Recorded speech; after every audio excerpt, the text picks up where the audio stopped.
Agar bilsangiz, biz kundan kunga rivojlanib borayapmiz. Sizga bugun 5 ta sarra virtual sayohat uchun moslashgan saytlarni taqdim etaman. Bu saytlar orqali siz butun dunyo va muzey, hattoki kelajakka sayohat qilishingiz mumkin. Bular hammasi ishxonangizda yoki uyingizda o'tirgan holda sayohatni boshlaymiz. Avvalambor, assalomu alaykum.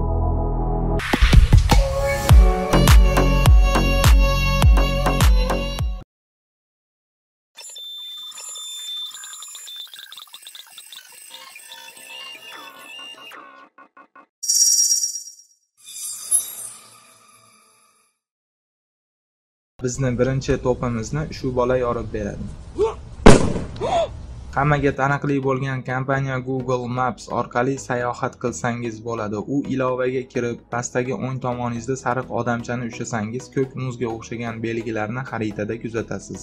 O'sha belgilarni kompaniya Google avtosi 360 gradusda rasmga olib serverlarga joylaydi. Odamni ushlab, o'sha ko'k belgilarga tashlaymiz va ko'rib turganingizdek biz bir ko'kalamzor joyga tushdik. Mishka orqali ko'rsatkich qaragan joyga bosib yursa bo'ladi. Mishkani g'ildiragi orqali uzoqlashtirib yaqinlashtirsa bo'ladi. O'zbekistonda ham bor, ammo to'liq emas. Ba'zi joylarda ko'k belgilarni kuzatsa bo'ladi. Faqat yura olmaysiz. Bu xarita asosiy katta shaharlarga mo'ljallangan. Yana bir qiziq fakt, bu xarita orqali Covid kasalligi qaysi shaharlarda kuchaygan va qaysi o'rmonlarda yong'in bo'layotganligini ko'rsa bo'ladi. Mobil ilovada ham ko'rishingiz mumkin. Play Marketga kirib Google Maps deb yozsak, shu ilova chiqadi. Yana bir qiziq narsa, men bir videoda Loch Ness maxluqini borligini ko'rdim. O'sha joyga borish istagim bor edi. Shunga Google Mapsga Loch Nessga ozera deb yozdim va o'sha joyga tushdim. Ko'rsangiz, bizni sariq odamcha o'sha Loch Ness maxluqining pijamasini kiyib oldi. O'sha ko'lda kemada suzib, men hech narsani ko'rmadim. Faqat qandaydir bir chiziqchani osmonda ko'rdim.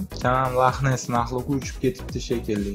Google Maps orqali siz birinchi bo'lib qayerga bordingiz? Kommentariyada qoldiring. Sayt va ilova silkasini shu videoda pastida qoldiraman. Va bizni ikkinchi to'pimiz Zemlya 2050 veb-saytiga xush kelibsiz. Bu sayt kelajak haqida. Futuralistlar va olimlarning fikricha 2050-yilga borib bizni yer sharimiz va uni joylashmalari shunday bo'ladi. Bu saytga kirib yilni tanlang va virtual bo'lajakka sayohat qiling. Turli shaharlar, mamlakatlar uchun prognozlarni o'rganing. Sayyoramiz nima bo'ladi, hayotimiz qanday bo'ladi, kim bo'lib ishlaymiz va nima yeymiz. Qo'shadigan biron narsalar bo'lsa, o'sha saytda qoldirishingiz mumkin. Adminlar ko'rib chiqib kartaga joylashadi. Loyiha 20 yildan ortiq vaqt davomida shaharlar, korxonalar va oddiy foydalanuvchilar uchun muhim infratuzilmalarni rivojlantirish uchun innovatsiya yechimlarini ishlab chiquvchi Kaspersky laboratoriyasi tomonidan yaratilgan. Silka shu videoda tagida. Va bizni uchinchi to'pimiz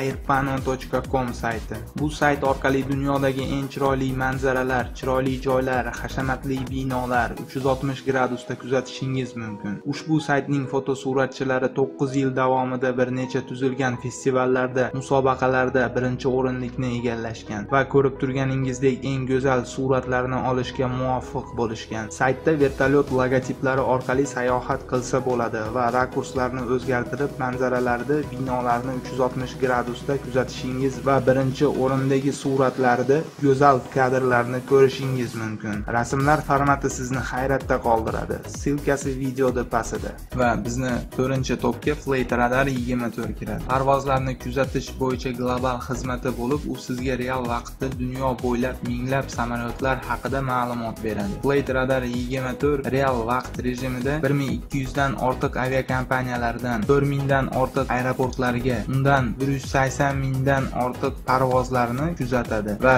uyingizda o'tirgan holda qayerdan qayerga samolyotlar uchayapti, qanaqa rangda, nomi va vaqtini kuzatishingiz mumkin. Bunga ishonish qiyin, ko'pchilik fake deyishi mumkin, lekin Flight Radar 24 qanday ishlaydi? Parvoz ma'lumotlarini olish uchun foydalanadigan asosiy texnologiya avtomatik bog'liq eshittirish kuzatuvi ADCB deb ataladi. ADCB texnologiyasini eng oson izohlash va tushuntirish uchun mana bu rasmga e'tibor qarating. Samolyot o'z pozitsiyasini GPS navigatsiya manbasidan sun'iy yo'ldosh oladi. Samolyotdagi ADCB transponderi joylashuvini va boshqalarni o'z ichiga olgan signalni ADCB signali Flight radarga ulangan qabul qilg'ich tomonidan qabul qiladi. Qabul qiluvchi ma'lumotlarni Flight radar 24 ga uzatadi. Boshqa ma'lumotlar Flight radar 24 veb-saytida va Flight radar 24 ilovalarida keltirilgan silkalar videoda pastida ko'rishingiz mumkin.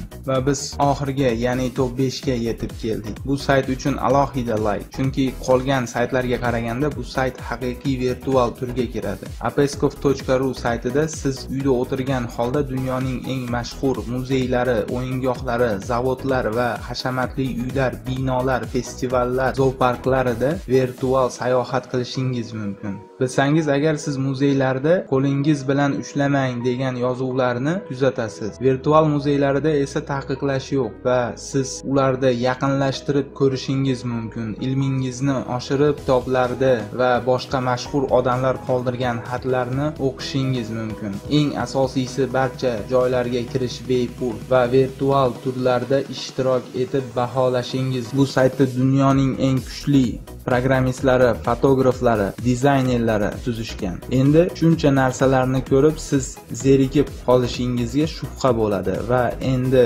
ko'rmagan joylaringiz qolmaydi. Ekranda narisida o'tirgan barcha shu videoni ko'rib turgan hamyurtlarimiz like ni bosib, yoqmagan bo'lsa dislike ni bosib, rivojlanishga intilamiz va shu kanalga obuna bo'ling va biz hali juda ko'p narsalarni sizga taqdim etamiz.